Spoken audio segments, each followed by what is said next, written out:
প্রথমে চাকরির বিজ্ঞাপন, তারপর ব্যবসায়িক পার্টনার হওয়ার প্রলোভন। টার্গেট মূলত অবসরপ্রাপ্ত কর্মকর্তারা, পরে প্রতারণা করে টাকা হাতিয়ে চম্পট। এরকম একটি চক্রের 5 সদস্যকে হাতে নাতে গ্রেফতার করেছে পিবিআই। বিস্তারিত সাজিদ সরকারের প্রতিবেদনে। অবসরপ্রাপ্ত চাকরিজীবীরা এই চক্রের প্রধান টার্গেট। প্রতারণার কৌশল হিসেবে প্রথমে পত্রিকায় বিভিন্ন প্রতিষ্ঠানের ভুয়া নাম ব্যবহার করে বিজ্ঞাপন দিত এই চক্র।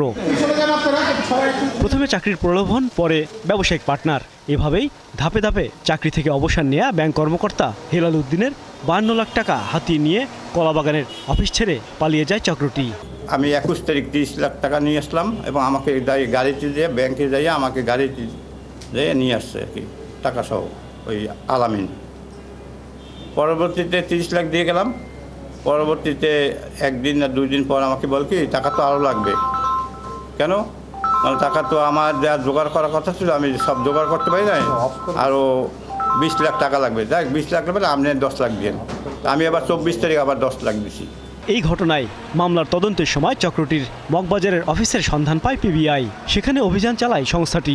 একই কায়দায় অবসরপ্রাপ্ত আরেক ব্যাংক কর্মকর্তার 70 লক্ষ টাকা প্রতারণার সময় সংঘবদ্ধ ওই চক্রের এক নারী সদস্য সহ 5 জনকে গ্রেফতার করে পিবিআই। আমার সাথে বলছে যে গরিগুলাই না, তারা ওই যে বসুন্ধরা মার্কেট, তারপরে আপনার ওই যে যমুনা, তারপরে আপনার গুলশান, এই সমস্ত মার্কেট তাদের কাছ থেকে যারা এই এক্সপেন্সিভ গড়িগুলো কিনে নেয়।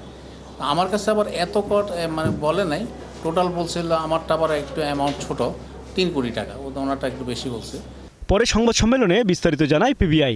চক্রটি গেল 3 মাসে বিভিন্ন কায়দায় কয়েকজন অবসরপ্রাপ্ত কর্মকর্তার কয়েক কোটি টাকা হাতিয়ে নিয়েছে। কতটা হিপনোটাইজ হলে প্রতারকের কথায় যে নিজের পরিবারের কাউকেই জানায় নাই এবং যার কাছে তার টাকা চাওয়ার কথা না, ওই ধরনের ব্যক্তিদের কাছে টাকা চেয়েও তারা নানাছে।